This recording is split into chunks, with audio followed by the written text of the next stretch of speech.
شروع اللہ کا نام لے کر جو بڑا مہربان نہایت رحم والا ہے۔ طاسین، یہ قرآن یعنی کتاب روشن کی آیتیں ہیں، مومنوں کے لیے ہدایت اور بشارت ہے، وہ جو نماز پڑھتے اور زکوٰۃ دیتے ہیں اور وہ آخرت کا بھی یقین رکھتے ہیں۔ جو لوگ آخرت پر ایمان نہیں رکھتے، ہم نے ان کے اعمال ان کے لیے آراستہ کر دیے ہیں تو وہ بھٹکتے پھر رہے ہیں۔ یہی لوگ ہیں جن کے لیے برا عذاب ہے اور وہ آخرت میں بھی بہت نقصان اٹھانے والے ہیں۔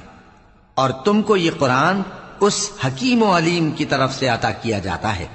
جب موسیٰ نے اپنے گھر والوں سے کہا کہ میں نے آگ دیکھی ہے، میں وہاں سے رستے کا پتہ لاتا ہوں یا کوئی شعلہ یعنی ایک انگارہ تمہارے پاس لاتا ہوں تاکہ تم آگ تاپو۔ جب موسیٰ اس کے پاس آئے تو ندا آئی کہ وہ جو آگ میں تجلی دکھاتا ہے بابرکت ہے، اور وہ جو آگ کے ارد گرد ہے، اور اللہ جو تمام عالم کا پروردگار ہے پاک ہے۔ اے موسیٰ، میں اللہ ہوں، عزت والا، حکمت والا، اور اپنی لاٹھی ڈال دو۔ سو جب اسے دیکھا تو اس طرح حرکت کر رہی تھی گویا سانپ ہے، تو پیٹ پھیر کر بھاگے اور پیچھے مڑ کر نہ دیکھا۔ فرمایا، اے موسیٰ، ڈرو مت، میرے پاس پیغمبر ڈرا نہیں کرتے۔ ہاں، جس نے ظلم کیا پھر برائی کے بعد اسے نیکی سے بدل دیا تو میں بخشنے والا مہربان ہوں۔ اور اپنا ہاتھ اپنے گریبان میں ڈالو، بے عیب سفید و روشن نکلے گا۔ ان 2 معجزوں کے ساتھ جو 9 معجزوں میں داخل ہیں فرعون اور اس کی قوم کے پاس جاؤ کہ وہ بدکردار لوگ ہیں۔ پھر جب ان کے پاس ہماری روشن نشانیاں پہنچیں تو کہنے لگے یہ کھلا جادو ہے، اور بے انصافی اور غرور سے ان کو ماننے سے انکار کیا، جبکہ ان کے دل ان کو مان چکے تھے۔ سو دیکھ لو کہ فساد کرنے والوں کا انجام کیسا ہوا۔ اور ہم نے داؤد اور سلیمان کو علم بخشا، اور انہوں نے کہا کہ اللہ کا شکر ہے جس نے ہمیں اپنے بہت سے مومن بندوں پر فضیلت دی۔ اور سلیمان داؤد کے قائم مقام ہوئے اور کہنے لگے کہ لوگوں، ہمیں اللہ کی طرف سے پرندوں کی بولی سکھائی گئی ہے اور ہر چیز عنایت فرمائی گئی ہے، بے شک یہ اس کا خاص فضل ہے۔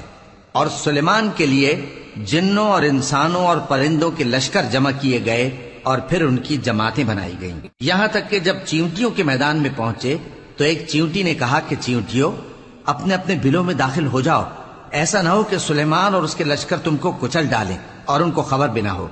تو وہ اس کی بات سے ہنس پڑے اور کہنے لگے کہ اے پروردگار، مجھے توفیق عنایت کر کہ جو احسان تو نے مجھ پر اور میرے ماں باپ پر کیے ہیں ان کا شکر کروں، اور ایسے نیک کام کروں کہ تو ان سے خوش ہو جائے، اور مجھے اپنی رحمت سے اپنے نیک بندوں میں داخل فرما۔ اور جب انہوں نے پرندوں کا جائزہ لیا تو کہنے لگے کیا سبب ہے مجھے ہدہد نظر نہیں آتا؟ کیا کہیں غائب ہو گیا ہے؟ میں اسے سخت سزا دوں گا یا ذبح کر ڈالوں گا یا میرے سامنے اپنی بے قصوری کی واضح دلیل پیش کرے۔ ابھی تھوڑی ہی دیر ہوئی تھی کہ ہدہد آ موجود ہوا اور کہنے لگا کہ مجھے ایک ایسی چیز معلوم ہوئی ہے جس کی آپ کو خبر نہیں، اور میں آپ کے پاس ملک سبا سے ایک یقینی خبر لے کر آیا ہوں۔ میں نے ایک عورت دیکھی کہ ان لوگوں پر حکومت کرتی ہے اور ہر چیز اسے میسر ہے، اور اس کا ایک شاندار تخت ہے۔ میں نے دیکھا کہ وہ اور اس کی قوم اللہ کو چھوڑ کر آفتاب کو سجدہ کرتے ہیں، اور شیطان نے ان کے اعمال انہیں آراستہ کر دکھائے ہیں اور ان کو رستے سے روک رکھا ہے، پس وہ رستے پر نہیں آتے، اور نہیں سمجھتے ہیں کہ اللہ کو جو آسمانوں اور زمین میں چھپی چیزوں کو ظاہر کر دیتا اور تمہارے پوشیدہ اور ظاہر اعمال کو جانتا ہے، کیوں سجدہ نہ کریں؟ اللہ کے سوا کوئی عبادت کے لائق نہیں، وہی عرش عظیم کا مالک ہے۔ سلیمان نے کہا اچھا، ہم دیکھیں گے تو نے سچ کہا ہے یا تو جھوٹا ہے۔ یہ میرا خط لے جا اور اسے ان کی طرف ڈال دے، پھر ان کے پاس سے ہٹ جانا اور دیکھنا کہ وہ کیا جواب دیتی ہیں۔ ملکہ نے کہا کہ دربار والو، مجھ تک ایک نامہ گرامی پہنچایا گیا ہے، وہ سلیمان کی طرف سے ہے، اور مضمون یہ ہے کہ شروع اللہ کا نام لے کر جو بڑا مہربان نہایت رحم والا ہے، بعد اس کے یہ کہ مجھ سے سرکشی نہ کرو اور مطیع و فرما بردار ہو کر میرے پاس چلے آؤ۔ خط سنا کر کہنے لگی کہ اے اہل دربار، میرے اس معاملے میں مجھے مشورہ دو، جب تک کہ تم حاضر نہ ہو اور صلاح نہ دو میں کسی کام کا فیصلہ نہیں کیا کرتی۔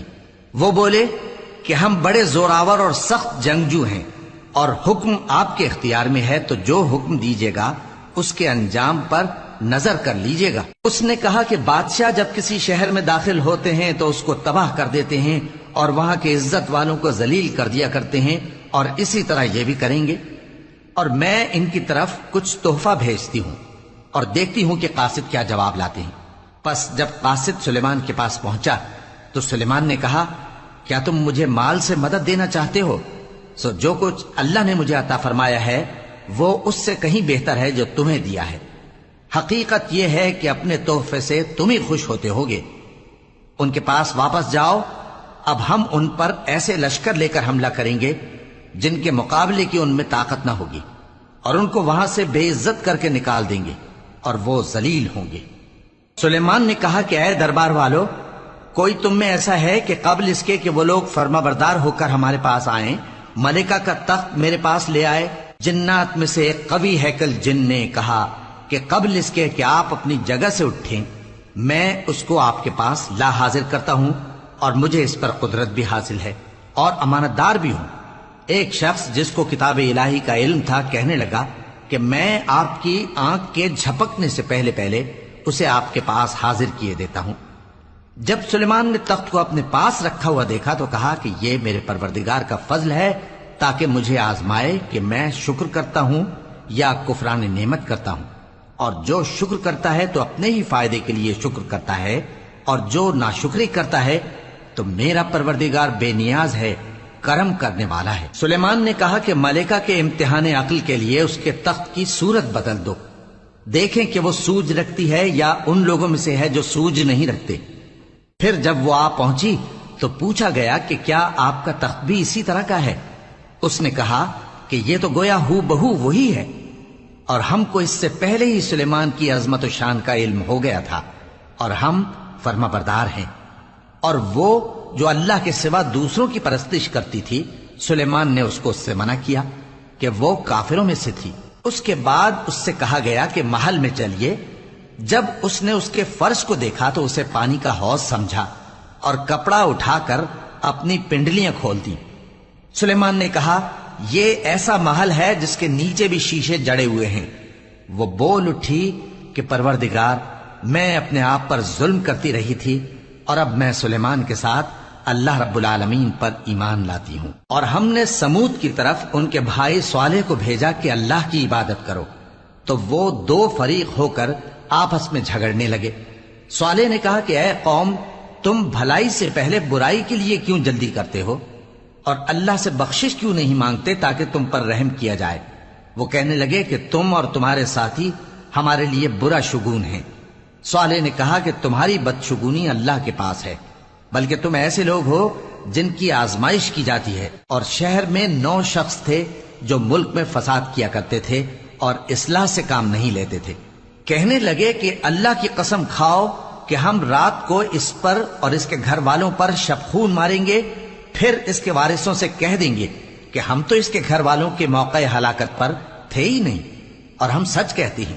اور وہ ایک چال چلے، اور ہم نے بھی ایک تدبیر کی، اور ان کو کچھ خبر نہ ہوئی۔ تو دیکھ لو کہ ان کی چال کا انجام کیسا ہوا۔ ہم نے ان کو اور ان کی قوم سب کو ہلاک کر ڈالا۔ اب ان کے یہ گھر ان کے ظلم کے سبب تلپٹ پڑے ہیں۔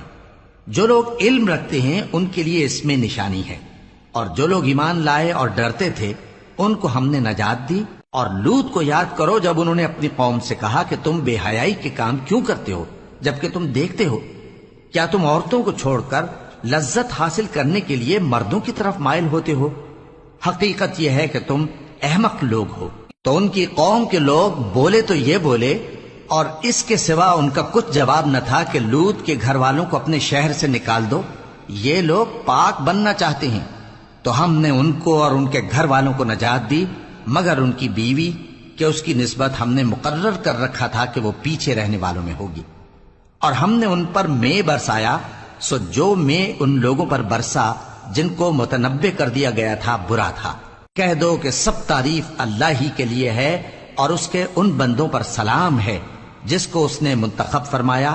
بھلا اللہ بہتر ہے یا وہ جن کو یہ اس کا شریک بناتے ہیں؟ بھلا کس نے آسمانوں اور زمین کو پیدا کیا، اور کس نے تمہارے لیے آسمان سے پانی برسایا؟ پھر ہم نے اس سے سرسبز باغ اگائے تمہارا کام تو نہ تھا کہ تم ان کے درختوں کو اگاتے، تو کیا اللہ کے ساتھ کوئی اور بھی معبود ہے؟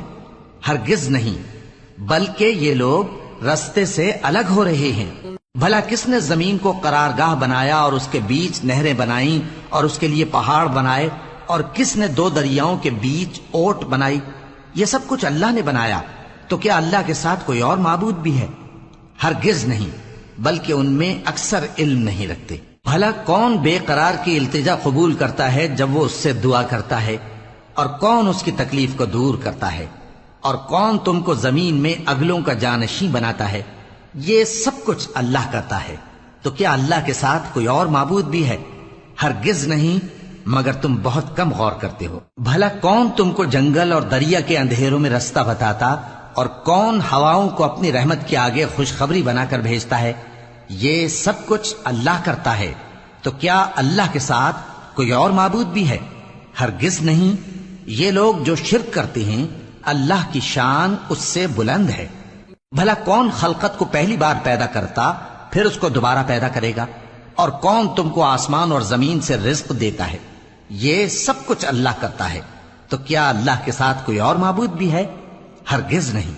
کہہ دو کہ مشرکو، اگر تم سچے ہو تو دلیل پیش کرو۔ کہہ دو کہ جو لوگ آسمانوں اور زمین میں ہیں اللہ کے سوا غیب کی باتیں نہیں جانتے، اور نہ یہ جانتے ہیں کہ کب زندہ کر کے اٹھائے جائیں گے، بلکہ آخرت کے بارے میں ان کا علم ختم ہو چکا ہے، بلکہ یہ اس کی طرف سے شک میں ہیں، بلکہ یہ اس سے اندھے ہو رہے ہیں۔ اور جو لوگ کافر ہیں کہتے ہیں کہ جب ہم اور ہمارے باپ دادا مٹی ہو جائیں گے تو کیا ہم پھر قبروں سے نکالے جائیں گے؟ یہ وعدہ ہم سے اور ہمارے باپ دادا سے پہلے سے ہوتا چلا آیا ہے، کہاں کا اٹھنا اور کیسی قیامت؟ یہ تو صرف پہلے لوگوں کی کہانیاں ہیں۔ کہہ دو کہ ملک میں چلو پھرو، پھر دیکھو کہ گناہگاروں کا انجام کیا ہوا ہے، اور ان کے حال پر غم نہ کرنا، اور نہ ان چالوں سے جو یہ کر رہے ہیں تنگ دل ہونا۔ اور کہتے ہیں کہ اگر تم سچے ہو تو یہ وعدہ کب پورا ہوگا؟ کہہ دو کہ جس عذاب کے لیے تم جلدی کر رہے ہو شاید اس میں سے کچھ تمہارے نزدیک آ پہنچا ہو، اور تمہارا پروردگار تو لوگوں پر فضل کرنے والا ہے، لیکن ان میں سے اکثر شکر نہیں کرتے۔ اور جو باتیں ان کے سینوں میں پوشیدہ ہوتی ہیں اور جو کام وہ ظاہر کرتے ہیں، تمہارا پروردگار ان سب کو جانتا ہے۔ اور آسمانوں اور زمین میں کوئی پوشیدہ چیز نہیں ہے مگر یہ کہ وہ ایک کتاب روشن میں لکھی ہوئی ہے۔ بے شک یہ قرآن بنی اسرائیل کے سامنے اکثر باتیں جن میں وہ اختلاف کرتے ہیں بیان کر دیتا ہے، اور بے شک یہ مومنوں کے لیے ہدایت اور رحمت ہے۔ تمہارا پروردگار قیامت کے روز ان میں اپنے حکم سے فیصلہ کر دے گا، اور وہ غالب ہے، علم والا ہے۔ تو اللہ پر بھروسہ رکھو، تم تو صاف حق پر ہو۔ کچھ شک نہیں کہ تم مردوں کو بات نہیں سنا سکتے، اور نہ بہروں کو جبکہ وہ پیٹ پھیر لیں آواز سنا سکتے ہو، اور نہ اندھوں کو گمراہی سے نکال کر راستہ دکھا سکتے ہو۔ تم تو انہی کو سنا سکتے ہو جو ہماری آیتوں پر ایمان لاتے ہیں، پھر وہ فرما بردار ہو جاتے ہیں۔ اور جب ان کے بارے میں عذاب کا وعدہ پورا ہوگا تو ہم ان کے لیے زمین میں سے ایک جانور نکالیں گے جو ان سے باتیں کرے گا۔ یہ ہم اس لیے کریں گے کہ لوگ ہماری آیتوں پر ایمان نہیں لاتے تھے۔ اور جس روز ہم ہر امت میں سے ایک بڑے گروہ کو جمع کریں گے جو ہماری آیتوں کی تکذیب کرتے تھے، پھر ان کی جماعت بندی کی جائے گی، یہاں تک کہ جب سب آ جائیں گے تو اللہ فرمائے گا کہ کیا تم نے میری آیتوں کو جھٹلا دیا تھا، حالانکہ تم نے اپنے علم سے ان کا احاطہ تو کیا ہی نہ تھا؟ بھلا تم کیا کرتے رہتے تھے؟ اور ان کے ظلم کے سبب ان کے حق میں وعدہ عذاب پورا ہو کر رہے گا تو وہ بول بھی نہ سکیں گے۔ کیا انہوں نے نہیں دیکھا کہ ہم نے رات کو اس لیے بنایا ہے کہ اس میں آرام کریں، اور دن کو روشن بنایا ہے کہ اس میں کام کریں؟ بے شک اس میں مومن لوگوں کے لیے نشانیاں ہیں۔ اور جس روز سور پھونکا جائے گا تو جو لوگ آسمانوں میں اور جو زمین میں ہیں سب گھبرا اٹھیں گے مگر وہ جسے اللہ چاہے، اور سب اس کے پاس عاجز ہو کر چلے آئیں گے۔ اور تم پہاڑوں کو دیکھتے ہو تو خیال کرتے ہو کہ مضبوط جمے ہوئے ہیں، مگر وہ اس روز اس طرح اڑتے پھریں گے جیسے بادل۔ یہ اللہ کی کاریگری ہے جس نے ہر چیز کو مضبوط بنایا، بے شک وہ تمہارے سب افعال سے باخبر ہے۔ جو شخص نیکی لے کر آئے گا تو اس کے لیے اس سے بہتر بدلہ تیار ہے، اور ایسے لوگ اس روز گھبراہٹ سے بے خوف ہوں گے۔ اور جو برائی لے کر آئے گا تو ایسے لوگ اوندھے منہ دوزخ میں ڈال دیے جائیں گے۔ تم کو تو انہی اعمال کا بدلہ ملے گا جو تم کرتے رہے ہو۔ کہہ دو مجھ کو یہی ارشاد ہوا ہے کہ اس شہر مکہ کے مالک کی عبادت کروں جس نے اس کو محترم بنایا ہے اور ہر چیز اسی کی ہے، اور مجھے یہ بھی حکم ہوا ہے کہ میں فرما بردار رہوں، اور یہ بھی کہ قرآن پڑھا کروں۔ اب جو شخص راہ راست اختیار کرتا ہے تو اپنے ہی فائدے کے لیے اختیار کرتا ہے، اور جو گمراہ رہتا ہے تو کہہ دو کہ میں تو صرف خبردار کرنے والا ہوں۔ اور کہو کہ اللہ کا شکر ہے وہ تم کو عنقریب اپنی نشانیاں دکھائے گا تو تم ان کو پہچان لو گے، اور جو کام تم کرتے ہو تمہارا پروردگار ان سے بے خبر نہیں ہے۔